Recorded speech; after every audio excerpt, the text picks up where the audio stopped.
Good evening. Online वालों को आवाज आ रही मेरी? कमेंट करके बताएंगे।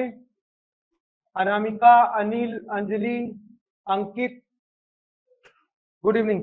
आज मैथ्स वाले सर हैं, वो अवेलेबल नहीं है क्लास के लिए। मैं अनिल शर्मा हूं और आप लोगों को क्या है, जो सहायक शिक्षक वाला जो सिलेबस है ना ईवीएस का, पर्यावरण का, वो पढ़ाने वाला हूं। ठीक है, तो आज हम लोग स्टार्ट कर लेते हैं। और ये जो आपका सहायक शिक्षक में जो ईवीएस का जो सिलेबस है ना पर्यावरण का, उसमें टोटल नंबर ऑफ क्वेश्चन जो पूछे जाएंगे वो 20 क्वेश्चन है। क्लियर?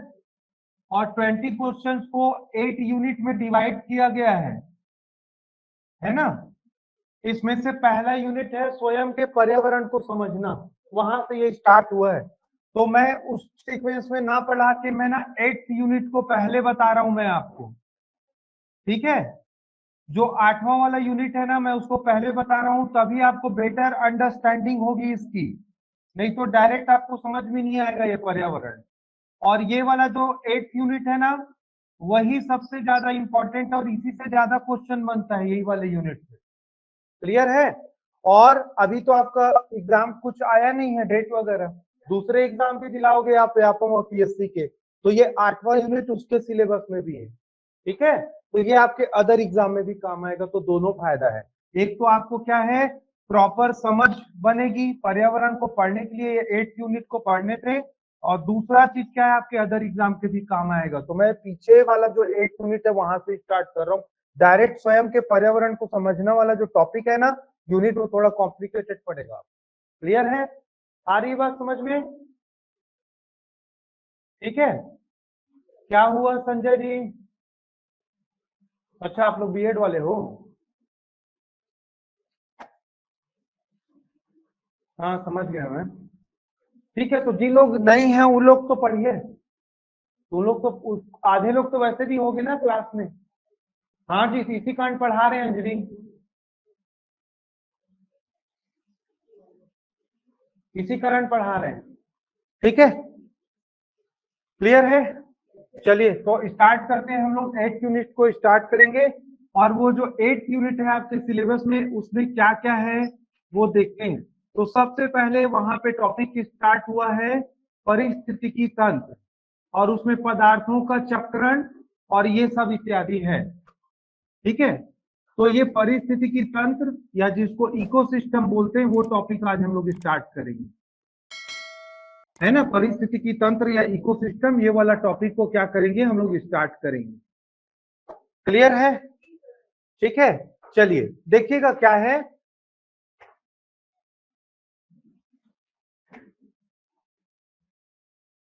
पर्यावरण को बोलते हैं हम लोग इन्वायरमेंट। और इससे पहले, आगे बढ़ने से पहले क्या है, आपको एक वो बता दूं शब्द, यहां से भी सब प्रश्न बनते हैं, इकोलॉजी। ठीक है, इकोलॉजी को परिस्थितिकी बोलते हैं। इकोलॉजी को परिस्थितिकी बोलते हैं। ठीक है, इकोलॉजी का अगर संधि विच्छेद करेंगे,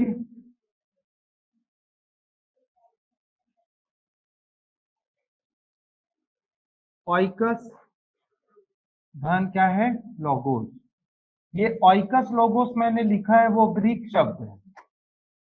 और ग्रीक जो शब्द है यूजुअली यूरोपीय महाद्वीप का शब्द है ना। तो हमको तो समझ में आएगा नहीं ग्रीक।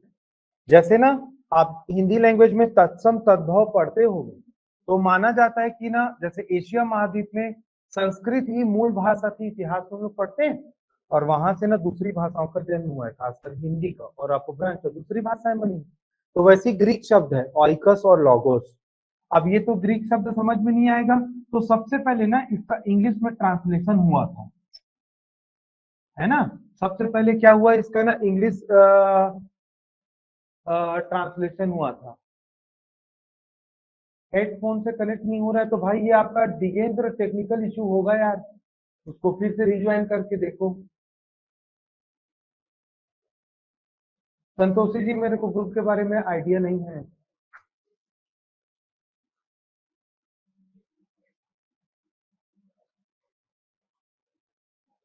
हाँ जया जी क्या है?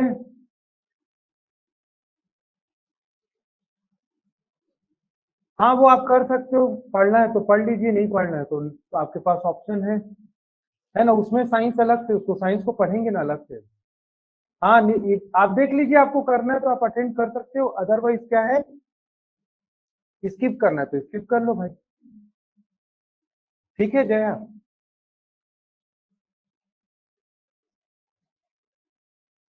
उसमें जब साइंस आएगा ना तो साइंस का सिलेबस को अलग से पढ़ेंगे इसके बाद। हाँ मैंने योगेश्वर अभी बताया क्लास के स्टार्टिंग में, सर आज अवेलेबल नहीं है तो क्लास को मैं एंगेज किया हूँ, ईवीएस पढ़ रहे हैं हम लोग। ठीक है, जिनको क्लास अटेंड करना है ना, मतलब जो दिलाएंगे वाला एग्जाम को सहायक शिक्षक वाला, उनके लिए है ये। आप चाहे तो क्लास स्किप कर सकते हैं जो नहीं दिला रहे हैं ये वाला एग्जाम। ठीक है जी। हिंदी मतलब क्या, दिगेंद्र?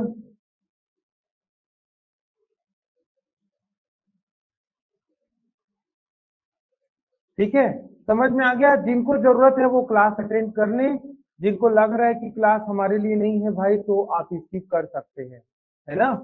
हिंदी मतलब क्या, हिंदी की क्लास इसके बाद है क्या? अभी रहती क्या हिंदी? इसके बाद मैथमेटिक्स रहता है? अरे एक्चुअली में आज मैराथन क्लास चल रहा है, सर लोग बिजी हैं वहां पे, है ना, इस कारण मैं आया हूँ इंगेज करने के लिए। नहीं होगा भूमिका, अब उस पे तो अब बाद में डिस्प्यूट होगा जो होगा। चलिए कंटिन्यू करते हैं क्लास, है ना। हालांकि ये वाला टॉपिक तो पढ़ ही लीजिए, आपके काम आएगा जी। ये वाला 8th यूनिट तो ना, भले आपको दिलाना एग्जाम वाला एलिजिबल हो नहीं हो, लेकिन ये 8th यूनिट तो बहुत इंपॉर्टेंट है, इसको कम से कम अटेंड कर लीजिए। बाकी को मत कीजिएगा भले, ये बाकी जगह भी काम आएगा आपके। तो ये ना क्या होता है, ये ग्रीक शब्द है इकोलॉजी, है ना। ऑइकस लॉगोस, ऑइकस का मतलब होता है इंग्लिश में हैबिटेट, है ना। और लोगोस का मतलब होता है क्या, टू स्टडी, इंग्लिश में पहले देख लेते हैं ना। तो क्या किया गया, सुविधा के लिए ग्रीक को ट्रांसलेट किया गया, किसमें, इंग्लिश में, क्योंकि इंग्लिश लोगों को यूजुअली ग्लोबल लैंग्वेज है ना ये, तो ये समझ में आ जाता है। लेकिन हम लोग को इसमें भी समझ में नहीं आएगा, हम लोग छत्तीसगढ़िया लोग हैं, आए बाएं एदाई ओदाई वाले, तो इसलिए इसका हिंदी में ट्रांसलेशन कर लेते हैं तो अच्छे से क्लियर होगा। हैबिटेट का मतलब होता है प्राकृतिक आवास, ठीक है। हैबिटेट का मतलब होता है प्राकृतिक आवास, और टू स्टडी का मतलब होता है क्या, अध्ययन करना। टू स्टडी का अर्थ क्या है, अध्ययन करना, है ना।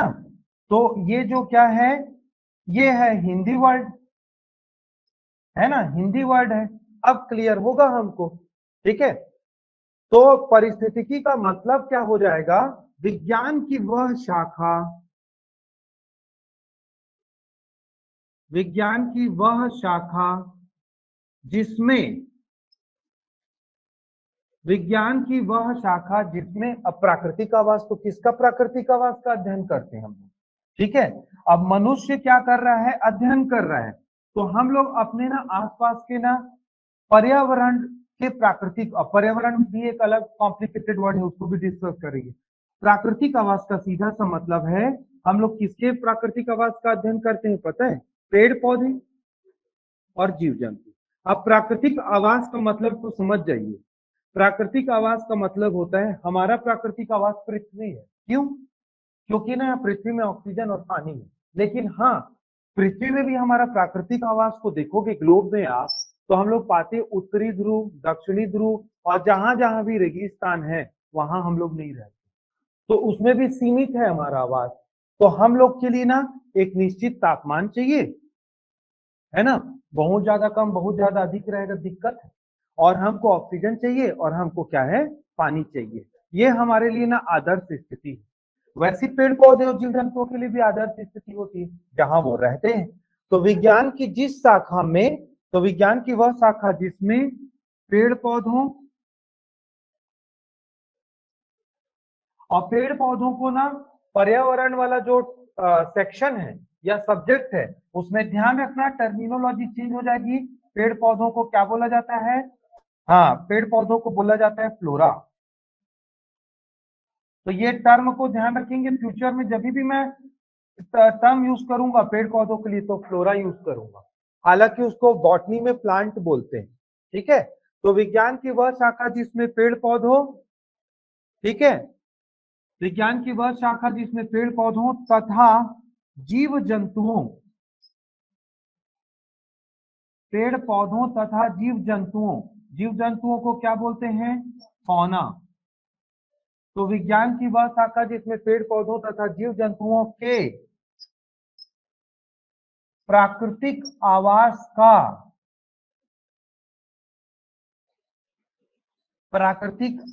का अध्ययन किया जाता है, प्राकृतिक आवास का अध्ययन किया जाता है, वह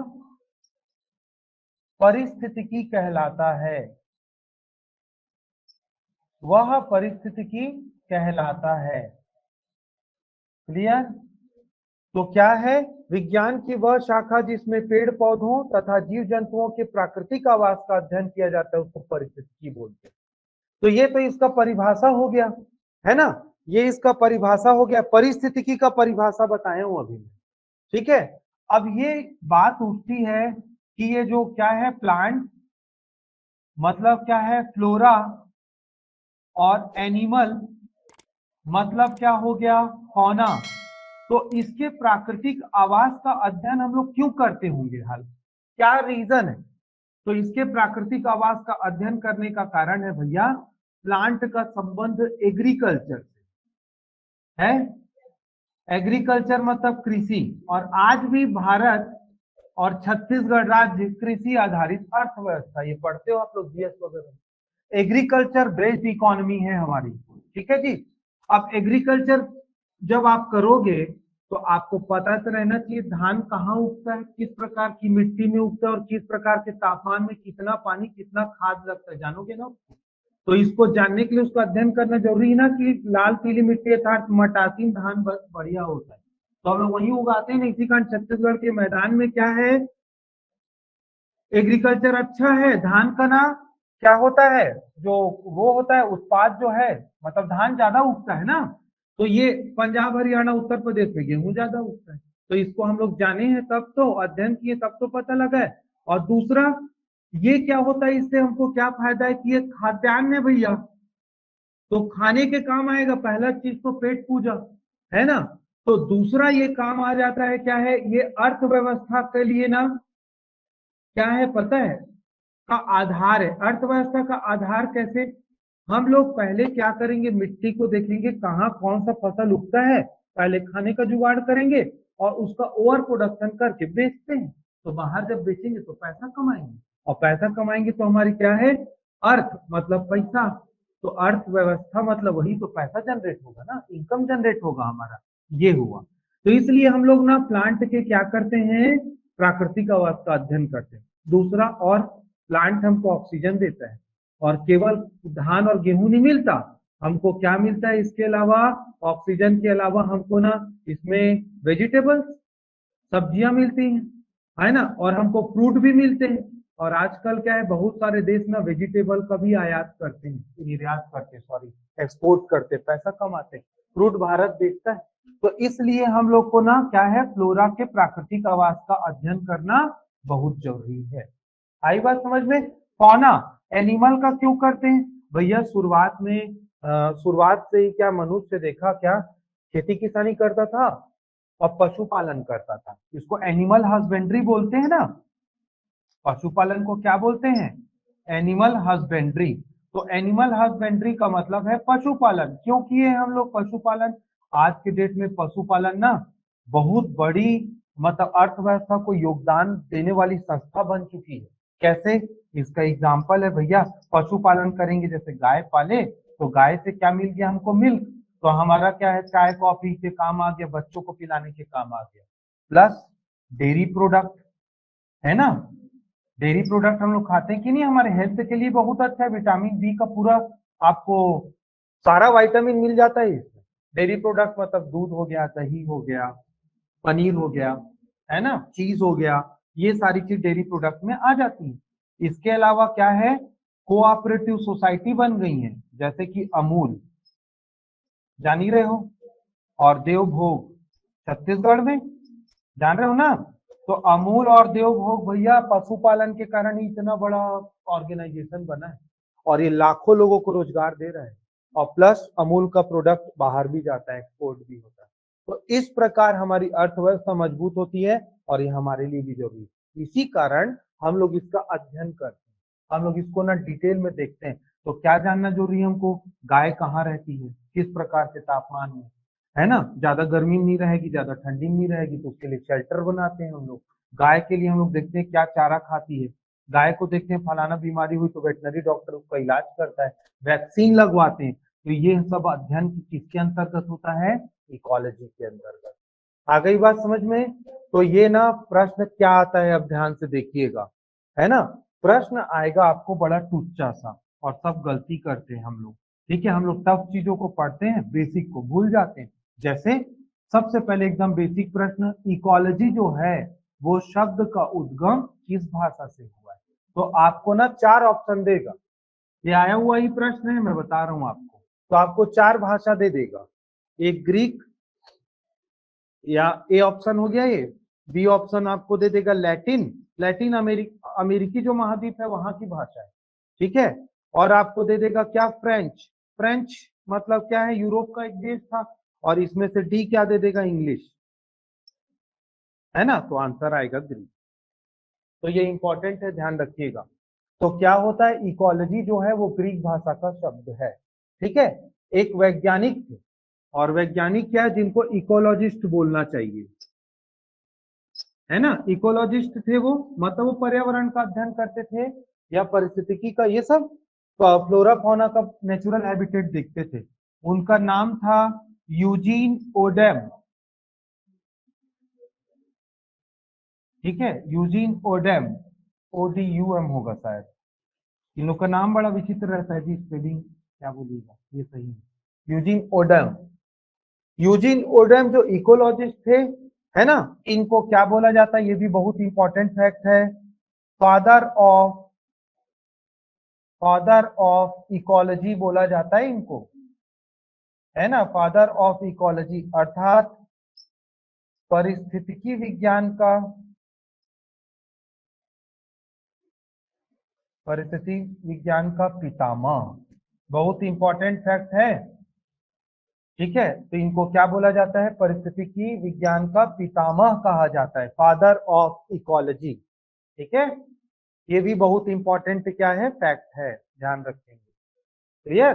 तो क्या क्या प्रश्न बन जाएगा जो अभी तक पढ़े हैं, कि भैया कौन से शब्द से उद्गम हुआ है, तो ग्रीक का उद्गम है, उसका मतलब भी देख डाले हम लोग, परिभाषा भी देख लिए।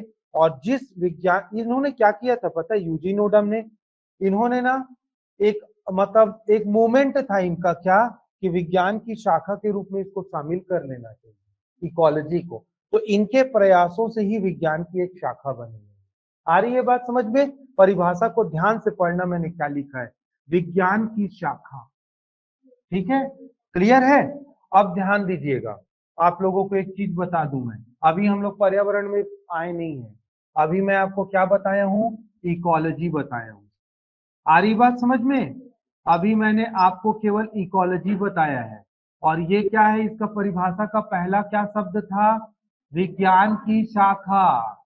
तो इकोलॉजी विज्ञान की एक शाखा है ना। आप अपने एग्जाम के लिए काम कर लेना, कोई भी जीएस की बुक होगी आपके पास, लूसेंट वगैरह जो भी, विज्ञान एवं उसकी शाखाओं को रट लेना। कैसे, मैं उदाहरण बता रहा हूं, ये पढ़ाने की चीज नहीं है, ये रटने की चीज, ठीक है। विज्ञान एवं शाखा, जो भी जीएस की बुक रखे होगे वो आप उसमें दिया होगा। जैसे सेरिकल्चर, क्या होता है, सेरिकल्चर में क्या करते हैं, रेशम कीट पालन। हमारे यहाँ अरे यार वो कोसा बनाते हैं कि नहीं, तो यही ब्रांच में तो उसका वो रेशम कीट पालन विज्ञान की एक शाखा है। और इसमें हम लोग सीखते हैं, जानते हैं कि भैया रेशम कैसे बनाया जाए। कीड़ा रहता है, उसको कुछ विशेष प्रकार के पौधों के ऊपर छोड़ देते हैं, वो उसके पत्ती को चबाता है, और उसका जो सलाइवा रहता है ना, लार, वो सेलुलोज का फाइबर को लपेट लेता है अपनी बॉडी में, फिर उस कीड़े को ककून बोलते हैं, गर्म पानी में डाल देते हैं उबलते वाले, कीड़ा मर जाता है और जो सेलुलोज का फाइबर सॉफ्ट हो जाता है उसको हम लोग क्या करते हैं, एक जगह धागे को इकट्ठा कर लेते हैं, कलर कर लेते हैं, फिर से साड़ी वगैरह ये सब बनता है, कपड़े वगैरह। तो कोसा ऐसे ही बनता है रेशम के जैसे। तो उसका अध्ययन सेरीकल्चर। और इपीकल्चर, इपीकल्चर को मधुमक्खी पालन बोलते हैं। इपीकल्चर को क्या बोलते हैं हम लोग? मधुमक्खी पालन। मछली पालन को क्या बोलते हैं? हाँ, मछली पालन भैया फिशरी नहीं होता। हाँ, तो ये पिसिकल्चर बोलते हैं। तो ऐसी कुल मिला के मैं ये बता रहा हूँ, विज्ञान और उसकी शाखाओं को आपको रटना, एक आध क्वेश्चन आप पा जाओगे एग्जाम में, फोकट का 2 नंबर है ही, कुछ तो है ही नहीं इसमें, रटना बस तो है। तो वैसे ही मैं आपको क्या बताया, विज्ञान की एक शाखा इकोलॉजी को बताया हूं अभी तक। ठीक है, आई बात समझ में? अब आप ध्यान रखना, अगर मैं केवल विज्ञान की शाखा की बात करूं, है ना, तो विज्ञान में क्या क्या आता है पता है? विज्ञान में फिजिक्स भी आता है, फिजिक्स एक सब्जेक्ट है। विज्ञान में क्या आ जाएगा? केमिस्ट्री भी आएगा। विज्ञान में मैथ्स भी आता है, ध्यान रखेंगे। विज्ञान में बायो भी आता है, और विज्ञान में माइक्रोबायो भी आता है, और विज्ञान में बायोटेक्नोलॉजी भी आता है। आ रही बात? विज्ञान में कंप्यूटर साइंस भी आता है। तो ऐसा विज्ञान बहुत ही विस्तृत एक अध्ययन है, इतनी सारी शाखाएं हैं उसकी। वैसे जो इकोलॉजी है ना, विज्ञान की शाखा है, और इकोलॉजी के अंतर्गत, ये ध्यान रखिएगा, लोगों को पता ही नहीं रहता, इकोलॉजी के अंतर्गत हम लोग किसका अध्ययन करते हैं पता है? पर्यावरण का अध्ययन करते हैं। आ रही है बात समझ में? तो इकोलॉजी के अंतर्गत हम लोग पर्यावरण का अध्ययन करते हैं। समझ में आ रही है बात? तो इकोलॉजी मतलब सागर और महासागर है, तो पर्यावरण बूढ़ा तालाब है या मरीन ड्राइव। आई बात समझ में? तो इकोलॉजी एक बहुत विस्तृत शाखा है विज्ञान की, उसमें छोटा सा हिस्सा पर्यावरण। आई बात समझ में? तो हम लोगों को इकोलॉजी नहीं पढ़ना है, समझ में आ रही बात? हमारे सिलेबस में क्या है भैया?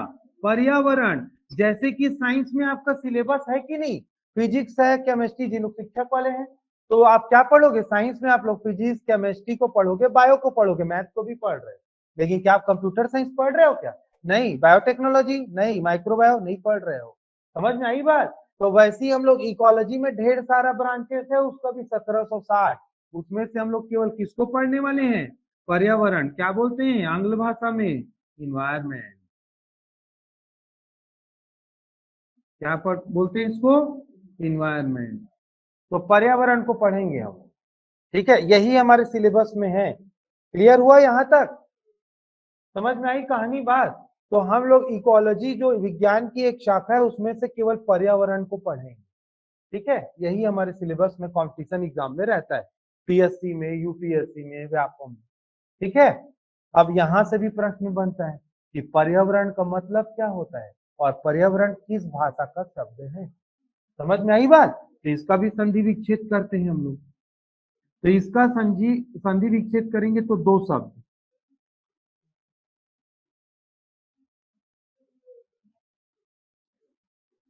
इन्विरॉन वर्ड से बना है। ठीक है, और इन्विरॉन ध्यान रखना फ्रेंच शब्द है। ठीक है, फ्रेंच शब्द है। फ्रेंच जानते हैं क्या हम लोग ना? तो हम लोगों को क्या करना पड़ेगा, इसका इंग्लिश में मीनिंग पहले देखना पड़ेगा। तो इंग्लिश में इन्विरॉन को क्या बोलते हैं? सराउंडिंग। इंग्लिश में क्या बोलते हैं इसको? सराउंडिंग। सराउंडिंग सुना सुना शब्द लग रहा है ना? क्लियर? सराउंडिंग थोड़ा सा सुना सुना शब्द लग रहा है, लेकिन क्या है, हम लोग छत्तीसगढ़ी आए बाएं वाले हैं, हिंदी में ट्रांसलेट करेंगे तो समझ में आएगा। तो हिंदी में सराउंडिंग का मतलब होता है के चारों ओर।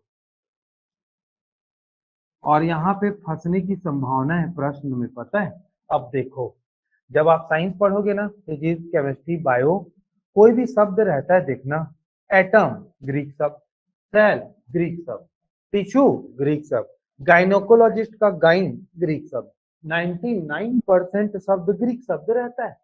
तो ना आपको पूछा जाएगा इन्विरॉन कौन सा शब्द है, 99.99% बच्चे वाह क्या जानी, ये पता नहीं रहेगा। सारी विज्ञान की चीजें तो ग्रीक से ही पैदा हुई हैं, हम लोग ग्रीक में टिक करके आ जाते हैं, लेकिन ना, इन्विरॉन फ्रेंच शब्द, इसलिए क्या हो गया, इकोलॉजी जो बताया था वो इम्पोर्टेंट था, और ये क्या है ध्यान रखना, ये बीएमआई है, समझ रहे हो, यही लोग बच्चे गलती करते हैं, इसलिए एग्जाम में आता है ये बीएमआई, शायद आप लोग को नहीं पता होगा, बीएमआई है भयंकर मोस्ट इंपॉर्टेंट, ठीक है, लिख लो वहां पे ताकि याद आएगा भैया, ये भयंकर मोस्ट इंपॉर्टेंट है, यही गलती होती है, ठीक है। और आपको भूलने की प्रवृत्ति है, बॉर्नविटा नहीं पियो बचपन में, यदि तो आप तो बॉर्नविटा नहीं पियोगे, बड़े हो गए हो तो भूलने का आदत है गजनी टाइप का, तो क्या करे भैया, टैटू बना लो यहाँ पे टेम्पररी वाला, कि क्या, इन्विरॉन, इन्वायरमेंट का इन्विरॉन एक फ्रेंच शब्द होता है, ऐसा लिख लेना, तो टेम्पररी टैटू तो गायब हो जाता है ना 3-4 दिन में, क्योंकि क्या है, जिसके नाम का टैटू लिखा गया है वो कोई काम का थोड़ी ना है ना, मौसम के जैसे वो भी बदलते रहता है, अभी ठंड में नाम दूसरा, पतझड़ में नया आ जाएगा नाम, फिर वो गर्मी तक साथ देगा, मानसून के साथ वो भी भूल जाता है, फिर नया नाम लिखाता है, तो कितना नाम बदलिएगा, स्किन भी तो खराब होता है ना, मेरे ख्याल से महंगा भी है यार टैटू बनाना, महंगा लगता है, ठीक है, तो भैया ये सबको लिख लो, जीवन धन्य हो जाएगा, सरकारी नौकरी लग जाएगी, फिर उसके बाद गुदवाते रहना नाम, है ना, ठीक है, चलिए, तो ये फ्रेंच शब्द है, ध्यान रखना, क्लियर, तो के चारों ओर, अभी इसे समझ में नहीं आ रहा है, परिभाषा को देखते हैं, ठीक है, यस सर भी बोल रहे हैं कई लोग, भावना, ठीक, ठीक है, ठीक,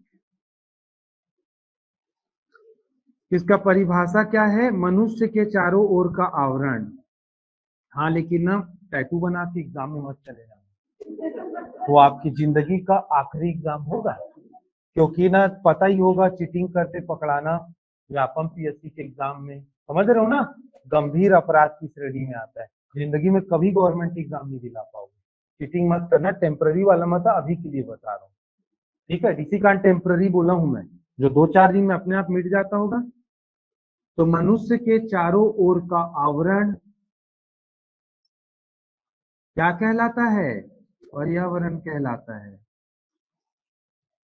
हालांकि ना ये इसका संस्कृत में भी एक है, पता है मतलब, है ना, हिंदी का भी अगर ना, ये तो आपको इंग्लिश वर्ड का बताया मैं, लेकिन अगर आप हिंदी में भी देखोगे तो इसका मतलब है, एक्चुअली में आप देखो यार, आप तत्सम तद्भव तो पढ़ते ही हो ना, तो पहले क्या है तत्सम की तद्भव, तत्सम, तो फिर तद्भव, तत्सम को बोलते हैं कि हम लोग संस्कृत, फिर उसी से बाकी निकला है शब्द, तो ये जो पर्यावरण है ना, परिधन आवरण, बेसिकली ना बताऊं, ये तद्भव है, ये शब्द, ये क्या है, तद्भव शब्द है, तो पक्का इसका तत्सम होगा, तो इसका जो तत्सम है वो क्या है पता है, परितः, ठीक है, संस्कृत शब्द है, हलंत लगा है, तो परितः का मतलब ना संस्कृत में क्या होता है पता है, अगर हिंदी में ट्रांसलेट के चारों ओर, आई बात समझ में, तो परिधन आवरण मतलब मनुष्य के चारों ओर का आवरण पर्यावरण कहलाता है, अब क्वेश्चन बनेगा इससे, अब ध्यान रखना है, आपको थोड़ा सावधान रहना है, ठीक है, कोर साइंस के हिसाब से पर्यावरण के जो कंपोनेंट है, और आप लोग चूंकि वो पढ़ोगे, बच्चों को पढ़ाओगे, और जो डीएड वगैरह किए हैं ना जी लोग, उनके सिलेबस में जो पर्यावरण है, दोनों का जो क्या बोलना चाहिए नजरिया है ना, वो अलग अलग, आ रही बात समझ में, दोनों का नजरिया अलग अलग है, मैं साफ साफ बता रहा हूं, जैसे हम लोग ना पर्यावरण को क्या है ना, पर्यावरण को अभी जब इस चैप्टर में हम लोग पढ़ रहे हैं, तो हम लोग ना इसको किस दृष्टिकोण से देखेंगे पता है, विज्ञान के दृष्टिकोण से देखेंगे, लेकिन जब पहला चैप्टर स्टार्ट करेंगे स्वयं के पर्यावरण को समझना, तो हम लोग देखेंगे कि क्या है पता है, जो आपके डीएड वगैरह है ना, उसमें जो सिलेबस में है उस परिप्रेक्ष्य में, क्योंकि बच्चों को आपको सरल रूप में पढ़ाना पड़ेगा, तो उस अगर आप देखोगे उस हिसाब से ना, साइंस के हिसाब से पर्यावरण क्या है पता है, पेड़ पौधे, जीव जंतु, और वायुमंडल की परतें, और खनिज लवण, और हमारा ना सागर महासागर, ये सब आ जाता है, लेकिन पता है अगर हम लोग दूसरे नजरिए से पर्यावरण को देखें, जो आप स्कूल में पढ़ोगे और पढ़ाओगे, तो पता है पर्यावरण का नजरिया चेंज हो जाता है। उसमें दो लोगों के बीच का रिश्ता भी पर्यावरण है। माँ बाप परिवार पर्यावरण है, पता है। अगर आप ना इवन किसी बिल्डिंग को देख रहे हो कि मेरे क्या है, प्राइमरी स्कूल में हो और हाई स्कूल बन रहे हैं सामने, वो भी पर्यावरण का हिस्सा है। अगर आप जाते हो कहीं बच्चों को ले जा करके सेंचुरी में या फिर नेशनल पार्क में, तो वो होते हैं ना एजुकेशनल टूर पढ़ाने के लिए, वो भी पर्यावरण। इवन आप पिकनिक गए हैं और आप देखते हो कि बस्तर में बच्चों को पिकनिक ले गए थे और वहां पे क्या हो रहा है, डांस हो रहा है ट्राइब लोगों का, बुढ़िया मारियर का डांस है ना, फोक डांस, वो भी एक पर्यावरण है भाई। तो उस हिसाब से पर्यावरण का ना नजरिया चेंज हो जाता है। तो जब भी आप ऑप्शन को टिक, पता है ये ना पूरा पर्यावरण वाला जो अपना सिलेबस है इजी है। इसमें सबसे इंपॉर्टेंट क्या है पता है आपको? क्या प्रश्न समझ में आ रहा है?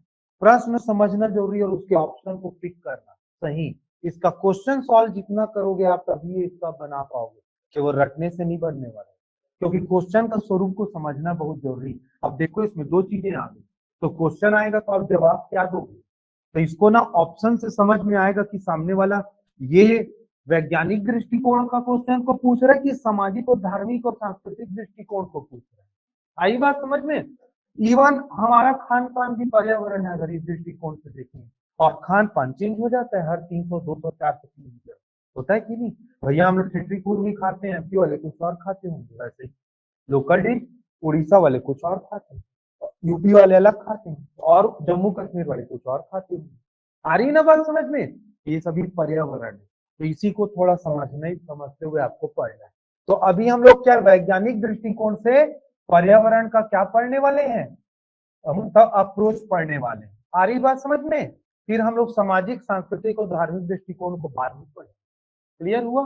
तो अभी हम लोग क्या देख रहे हैं? अभी वैज्ञानिक दृष्टिकोण को देख रहे हैं, मतलब साइंस के हिसाब से पर्यावरण क्या है उसको पढ़ने वाले हैं हम लोग। और क्या क्या शामिल हो जाएगा इसमें बाद में?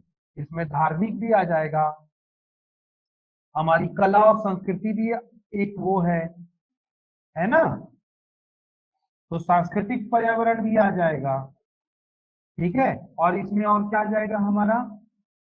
धर्म, मतलब ये हो गया, धर्म हो गया, संस्कृति हो गया, और क्या है? समाज, तो सामाजिक पर्यावरण भी आ जाएगा। ये सब चीजें बाद में पढ़ेंगे। तो अभी हम लोग वैज्ञानिक दृष्टिकोण को पहले देखते हैं। क्लियर? ये बाद में आएगा, तो नहीं इसको ध्यान रखना, फिर क्वेश्चन बनाते समय दिक्कत होता है। चलिए, तो ये पर्यावरण समझ में आ गया आपको? तो हमने क्या क्या पढ़ लिया अभी तक भाई?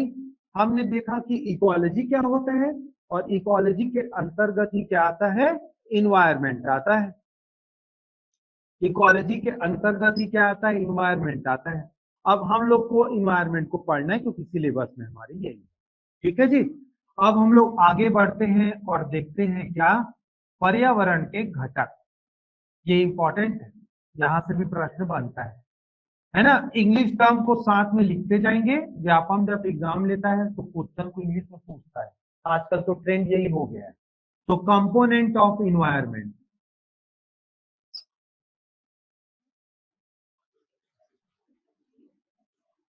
कंपोनेंट ऑफ इन्वायरमेंट, तो इन्वायरमेंट के कंपोनेंट में क्या क्या आता है? दो घटक होते हैं। एक है इसमें से पहला जैविक घटक,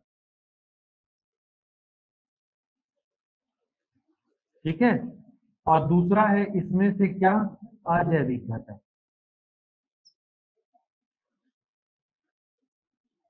ठीक है, जैविक घटक को क्या है? बायोटिक कंपोनेंट बोलते हैं। ठीक है, अजैविक घटक को क्या बोलते हैं? एबायोटिक कंपोनेंट बोलते हैं। क्लियर? ठीक है, दोनों में अंतर क्या है वो देख लेते हैं हम लोग, है ना? बायोटिक कंपोनेंट क्या है? ऐसा घटक, सॉरी, ऐसा घटक जिसमें क्या रहता है? जीवन रहता हो। जीवन मतलब लाइफ, उसको हम लोग क्या बोलते हैं? जैविक घटक बोलते हैं। लाइफ मतलब किसको बोलेंगे? लाइफ की पहचान क्या है? जीवन की पहचान, उसमें वृद्धि होगा, ग्रोथ, जैसे पौधा को लगाओ धीरे धीरे बढ़ जाता है कई सालों में, वो प्रजनन जरूर करेगा। प्रजनन मतलब क्या होता है? अपनी आबादी को, अपनी स्पीसीज को वो बढ़ाता है। बीज रहता है ना पौधे में, उस बीज से फिर क्या है, नया पौधा तैयार होगा, फल आएंगे, फिर ढेर सारा बीज होगा, इस प्रकार से। तो ये घटना जानवरों में और मनुष्यों में भी देखी जाती है। इसके अलावा और दुनिया भर के पैरामीटर हैं। श्वसन करेगा, तो है ना, उसमें मेटाबॉलिज्म होगा, है ना, वो सोचता समझता है, दुनिया भर का चीज। तो दो चीजें तो आपको देखने को मिलेंगी ही मिलेंगी, वो वृद्धि करेगा और प्रजनन करेगा। तो ऐसा घटक जिसमें जीवन रहता है, और ये दोनों घटनाएं देखी जाएंगी, और बाकी के पैरामीटर भी उसको जैविक घटक में सम्मिलित करते हैं, और इसका एग्जाम्पल हो जाएगा फ्लोरा एंड फौना। क्लियर है? अब आपको समझ में आ गया होगा फ्लोरा फौना का तात्पर्य। और इसमें से भी हमारे सिलेबस में क्या है? फ्लोरा, इसी को पढ़ेंगे, तो जीव जंतु को नहीं पढ़ना है। ठीक है जी। इसके बाद एबायोटिक कंपोनेंट, ऐसा घटक जिसमें जीवन ना हो, ऐसा घटक जिसमें जीवन ना हो। ठीक है, ऐसा घटक जिसमें जीवन ना हो, उसको हम लोग एबायोटिक कंपोनेंट बोलते हैं। और एबायोटिक कंपोनेंट में क्या क्या आता है देखिएगा, है ना। हमारे चारों ओर क्या है? नदियां हैं। पानी जरूरी ना भैया हमारे लिए? काम का चीज को पहले देख लेते हैं हम लोग, अपने मतलब का, है ना, मतलब ही तो है ही बच्चे। तो पानी हमारे लिए जरूरी है, तो नदियां, सागर है, महासागर है, तालाब है, मतलब वाटर बॉडीज पूरा। और इसी को हम लोग क्या बोलते हैं? जलमंडल। इसी को क्या बोलते हैं हम लोग? जलमंडल। जलमंडल को क्या बोलते हैं? हाइड्रोस्फीयर। जलमंडल को हम लोग क्या बोलते हैं? हाइड्रोस्फीयर। मैं हर जगह इंग्लिश का टर्मिनोलॉजी को लिख रहा हूँ, इसलिए क्योंकि मैं इंग्लिश मीडियम वाला हूँ? नहीं भैया, मैं इसलिए क्योंकि आपका क्वेश्चन आएगा इंग्लिश में, और आपको सत्य घटना बता रहा हूँ, हाइड्रोस्फीयर। ठीक है। एक बार ये जो टेट का एग्जाम होता है ना, पात्रता परीक्षा, उसमें आया हुआ क्वेश्चन है। तो एक बालिका आई, सर आप पर्यावरण पढ़ाए थे ना, तो बोले थे बीएमआई नहीं आया। तो ऐसा डायरेक्ट आशीर्वाद देने से पहले थोड़ा सोच समझ लीजिए, है ना। तो सीधे आशीर्वाद देने आ गई देवी माता, और मैं पढ़ाया था। मैं बोला मैं तो पढ़ाया हूँ। तो जब वो ना क्या पूछा था पता है? वायुमंडल की परतों को इंग्लिश में पूछ लिया था, क्रम के अनुसार जमाइए, आगे पढ़ेंगे हम लोग। तो सबसे पहले ट्रोपो, फिर स्ट्रेटोस्फीयर, फिर मीजोस्फीयर, आइनो और एक्सोस्फीयर। तो देवनागरी लिपि में ना वो ट्रोपोस्फीयर ऐसा करके आ गया था, और उसमें मेरे को अच्छे से याद है, ऐसा हाइड्रो और स्मार्टस्फीयर भी ऑप्शन में दिया हुआ था कंफ्यूज करने के लिए। अब उस बालिका को यही नहीं पता कि जलमंडल को हाइड्रोस्फीयर बोलते, मैं तो लिखा था नीचे। तो ऐसा आशीर्वाद मत दीजिएगा, ठीक है। आपको इंग्लिश में याद करना है, क्वेश्चन यदि ऐसा आ गया हाइड्रोस्फीयर तो गए। समझ में आ रही बात? इंग्लिश में पढ़ना है, समझ में आ रहा है बात? और हाँ जी, एक चीज और आप लोग को बताता हूँ, ठीक है। क्या चीज? आप लोग स्पेलिंग को भैया जब मैं क्वेश्चन पूछूंगा ना, तो अच्छे से लिख के भेजना भैया, टीचर बनने वाले अपने मन से स्पेलिंग बना देते हैं भैया, मैं देखा हूँ। अमीबा का स्पेलिंग को ऐसा, ये लो, पैरामीशियम, ये ऐसा। तो पैरामीशियम मर जाएगा देख के अपनी स्पेलिंग, अमीबा को मारने की जरूरत ही नहीं हो, देख के मर जाएगा। अरे बाप रे, कैसे पापी लोग हैं भाई। अमीबा का स्पेलिंग ये नहीं होता है, ये अमीबा। और पैरामीशियम का स्पेलिंग ऐसा लाखों में स्पेलिंग देखा भैया पढ़ाते पढ़ाते, ये है। अब मैं आप लोग को क्यों टोक रहा हूँ? अरे भाई इसलिए टोक रहा हूँ, सोशल मीडिया का जमाना है, आप लोग टीचर बनने वाले हो। और मैं बताऊं, ये केस मैं सुन चुका हूँ कई जगह। कलेक्टर साहब को सुबह पोहा सूखा वाला मिला, मतलब ठंडा वाला, भुजिया से भी नहीं दी थी उनकी वाइफ, दिमाग खराब हो गया, पटक दिए नाश्ता को। कलेक्टर है भाई, आईएएस है। ऑफिस में गए, मीटिंग वीटिंग में दो चार लोग को सस्पेंड कर दिए, उनको किसी दौरे में जाना था, वो पता लगा कि वो जहाँ जाने वाले थे वो प्रोग्राम कैंसिल हो गया और वापस आ रहे थे। फलाना ग्राम पंचायत कुसमी, चलो तो यार ड्राइवर, स्कूल प्राथमिक शाला कुसमी, अच्छा चलो आप देखते हैं क्या क्या है स्कूल में। अरे यहाँ तो यार हायर सेकेंडरी तक का स्कूल है, बड़ा गांव लग रहा है। जी जी सर आइए। ये कौन है जी, लेटा है नीचे में? ए प्रिंसिपल है ये तो। कैसे हुलिया बना के रखे साहब आप?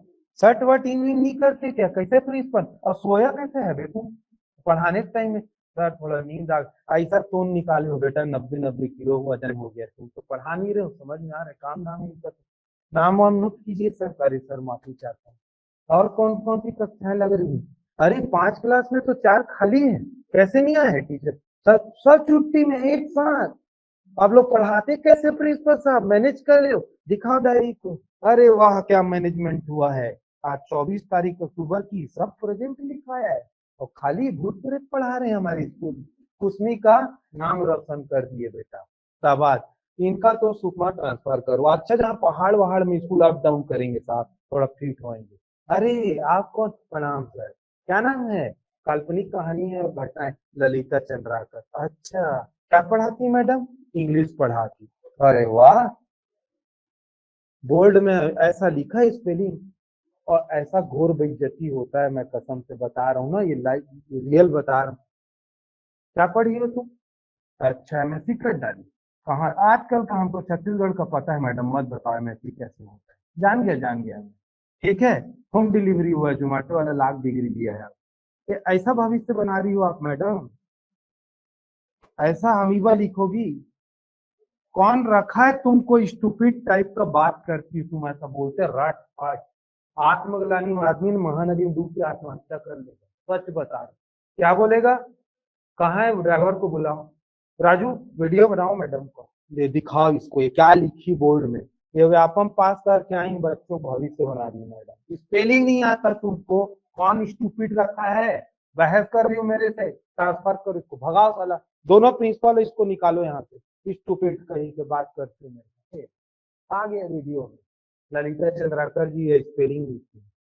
मैं पीएससी वालों को नहीं टोकता, क्योंकि अगर आप ऐसा स्पेलिंग लिख के डिप्टी कलेक्टर बन गए ना, किसी की औकात नहीं है बोल दे कि तेरे को कैसे नहीं पता बे अमीबा का स्पेलिंग ये होता है और तू ये लिख। कोई नहीं पूछेगा। तो डीएसपी पूछेगा पैरामीशियम का स्पेलिंग नहीं आता तो डीएसपी बन गया, उसका काम अलग है।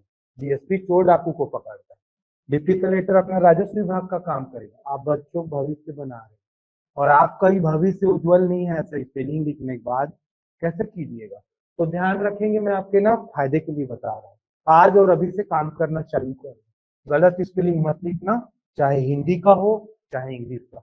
किसी दिन कलेक्टर साहब को अगर नहीं रहा नाश्ता ढंग से और आपके स्कूल के बाजू से गुजर रहे हो तो सस्पेंड भी हो सकते हो, ट्रांसफर तो पक्का करेगा, मान के चलो। और वो अड़ गया ना कि इसका ट्रांसफर मैं होने ही दूंगा और रोकने नहीं दूंगा, गए फिर। समझ में आ गई बात? और ज्यादा बहसबाजी की तो सस्पेंड कर दे और बैठे रहना। समझ में आई बात? तो भाई डरो इन चीजों से। और वो तो छोड़ो, ट्रांसफर हो नए जगह चले जाओगे, सस्पेंशन खत्म हो जाएगा, कहीं मीडिया में आ गया भाई घोर देखिए, कलंक है ना जीवन भर की। सावधान रहिएगा और इंग्लिश को पढ़िए जरूरी है। बच्चे लोग बड़े जिज्ञासु रहते हैं, पता है। सबसे कठिन काम मैं देखा हूँ, तो मैं भी टीचर हूँ, कई साल हो गए पढ़ाते। बच्चे लोग बड़ा खतरनाक प्रश्न पूछते हैं, ठीक है, तो उनकी जिज्ञासा को शांत करना कठिन काम है। ठीक है जी, तो ये ध्यान रखिएगा, ऐसा पर्सनल उसको वो मत ले लेना कि सर क्या बोल रहे हो आप, बकवास। मैं आपको सावधान कर रहा हूँ भाई, फायदे की बात बता रहा हूँ। मेरे कोई दुश्मनी थोड़ी ना आपसे, और ना ही मैं कोई कलेक्टर से सस्पेंड करने वाला हूँ। समझ में आ रही बात? तो इसको हाइड्रोस्फीयर बोलते हैं। वैसे ही क्या होता है, खनिज है, अयस्क है, ये सब हमारे काम का है कि नहीं? मिट्टी है, तो ये जो आवरण है ना, ये सब हमारे चारों ओर, इसको हम लोग क्या बोलते हैं? स्थल मंडल। ठीक है, ये स्थल मंडल में आता है। स्थल मंडल को क्या बोलते हैं? लिथोस्फीयर।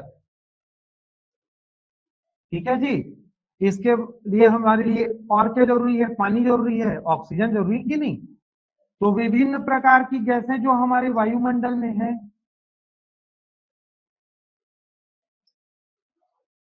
ठीक है, जिसमें ऑक्सीजन आता है, कार्बन डाइऑक्साइड आता है, नाइट्रोजन के ऑक्साइड आते हैं, सल्फर डाइऑक्साइड आता है, ये सारी चीजें, कार्बन मोनोऑक्साइड भी है। इसका मतलब पता है ना, O2 CO2 NO2 SO2 CO, लिखना थोड़ी ना है, सबको पता है ना भाई, ठीक है, सबको पता है ना, ठीक है। तो ये ध्यान रखना भाई, ये सब ये गैसें हैं, नाम नहीं पता हो तो नोट करवा दूंगा। तो ये विभिन्न प्रकार की गैसों का जो आवरण है उसको हम लोग क्या बोलते हैं, वायुमंडल। क्या बोलते हैं वायुमंडल को इंग्लिश में, क्या बोलते हैं? हाँ, वायुमंडल को इंग्लिश में क्या बोलते हैं भाई, किसी को नहीं पता?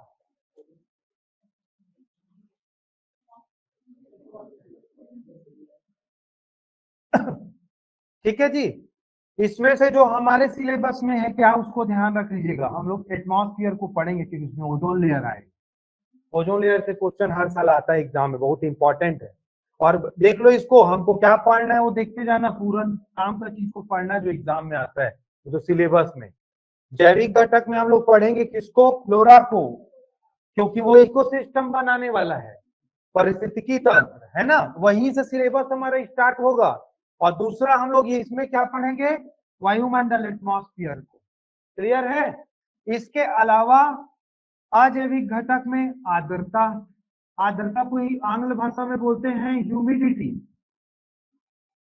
ठीक है। अल्टीट्यूड, ऊंचाई, ऊंचाई मतलब हम लोग देखना हमेशा समुद्र तल से ऊंचाई को पढ़ते हैं, क्लियर। हर जगह देखना, कहीं स्टेशन में फलाना स्टेशन समुद्र तल से ऊंचाई, कोई पर्वत श्रृंखला समुद्र तल से ऊंचाई, मैकल समुद्र तल से ऊंचाई, पढ़ते हैं ना। तो ऊंचाई मतलब होता है अल्टीट्यूड, ठीक है। और प्रकाश, इसके बिना जीवन संभव ही नहीं, प्रकाश संश्लेषण होता है ना, लाइट, प्रकाश मतलब क्या है, लाइट हो गया। और क्या हो गया, दाब मतलब एटमॉस्फेरिक प्रेशर,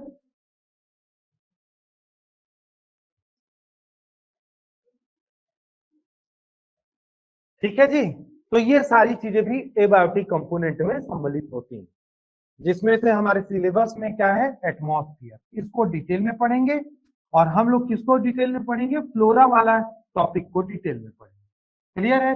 मेरे ख्याल से अंतर समझ में आ गया। जिसमें जीवन है वो बायोटिक, जिसमें जीवन ना हो एबायोटिक, ठीक है। अबायोटिक नहीं है, अजैविक है। ऐसे जी कौन बोला है अबायोटिक, मिला दिए दोनों को क्या, एबायोटिक है, ये अजैविक है, ठीक है। और ये क्या है, पर्यावरण के घटक, कंपोनेंट, ठीक है जी। आई बात समझ में? ठीक है, मैं पूछ लेता हूँ, अभी और टाइम हो गया क्लास का आपका।